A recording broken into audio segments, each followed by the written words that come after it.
G'day guys, Googs here. Today I'm going to talk about something that is going to sound rather relative um, and somewhat possibly postmodernist, and that is the concept of the issue that I'm seeing here when it comes to people not liking each other. And it's fairly apparent, I think, whether it be a racial issue, whether it be a gender issue, whether it be a sexuality issue. The problem isn't those things, okay? Not necessarily. It's more the ideology that people hold that is the problem. It's the cultures that are the problem. Now, if you meet a person from the Middle East and you weren't to know, for example, they were a jihadi, and let's just say you're a Western person and you were a Christian, and you were a member of a hardline right-wing Christian theocratic style church, a cult.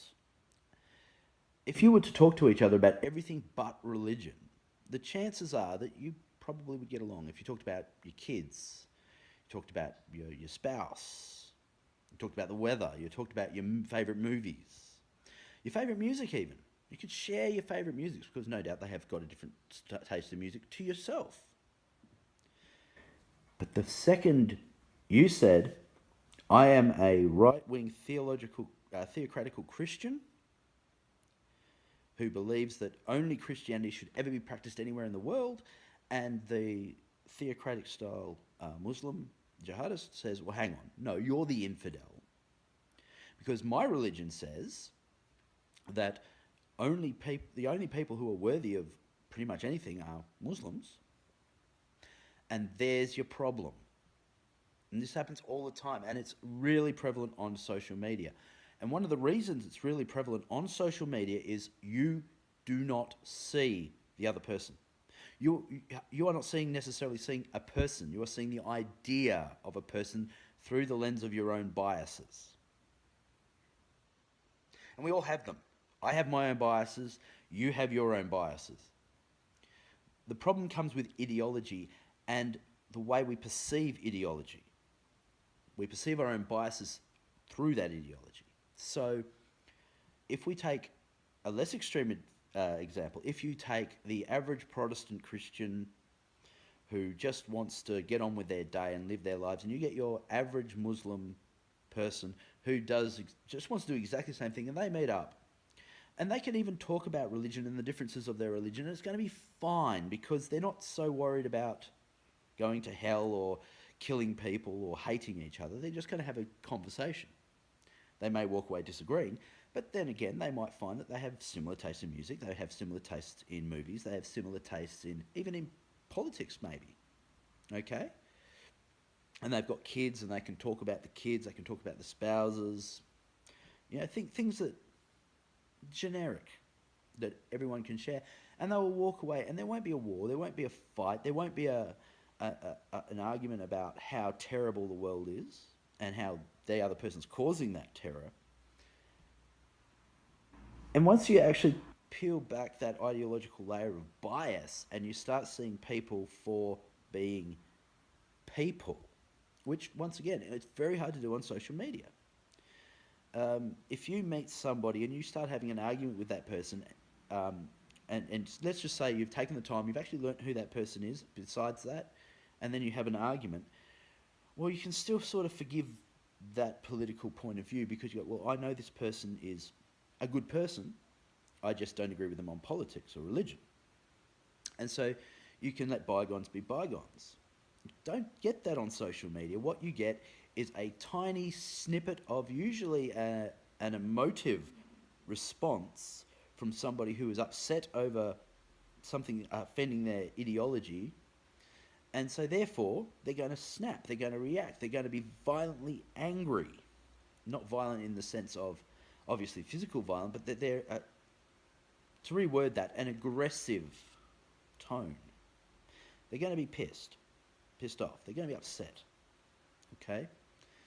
Social media is not the best judge of character. You cannot have usually speaking, an honest conversation with someone until you've not deprogrammed. That's not what I'm coming at, and I don't want anyone to think I'm trying to, on my own biases or my own ideology, trying to proselytise to these folk, but try to calm the situation down so that they can have their say without argument,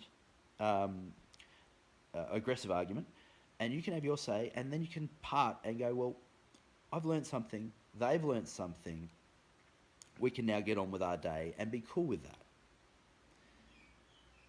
You know, this is one thing about social media that sucks. You don't see a face. You don't see a face, and that's dangerous because you're not arguing with a human being now, you're arguing with an idiot, an enemy, a cuck, a theocrat, a Nazi, whatever you want to label them as through your own ideological bias. So, social media is a terrible platform if you want to actually have a discussion. It doesn't mean you're not going to meet people that you can discuss issues with, but the likelihood is you're going to just get a whole heap of terrible nonsense. I mean, I try to be reasonable with my arguments if I don't agree with something. I try to be reasonable. But more often than not, you just get frustrated and you end up trolling because it's just like, this is pointless. And I'm not a big advocate of trolling. Okay, I lie. I love trolling.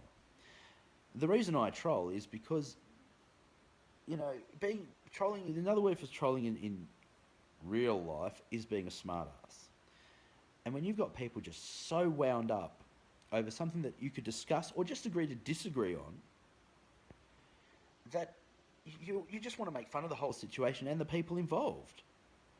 And so to these extreme sort of ideals, whether you're a tradcon extremist, whether you're a cultural Marxist, put up some arguments that are plain.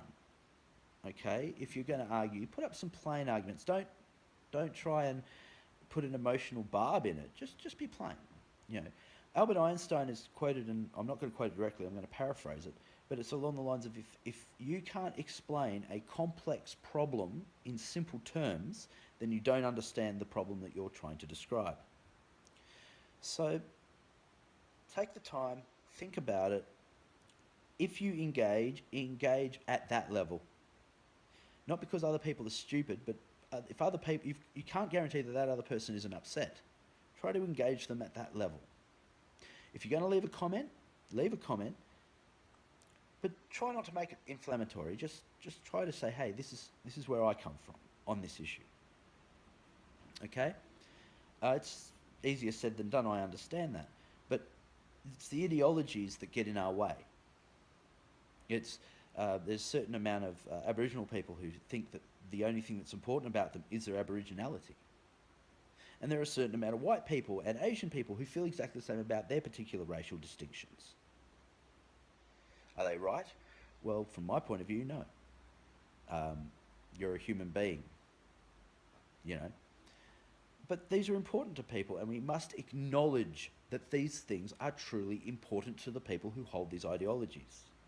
And not just treat them as if they're morons that have got no idea about what they're talking about.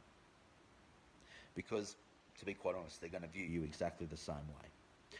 Anyway, I'm Googs, and there's some thoughts on this situation. Have yourselves a great day, and I'll catch you later on. Hooroo.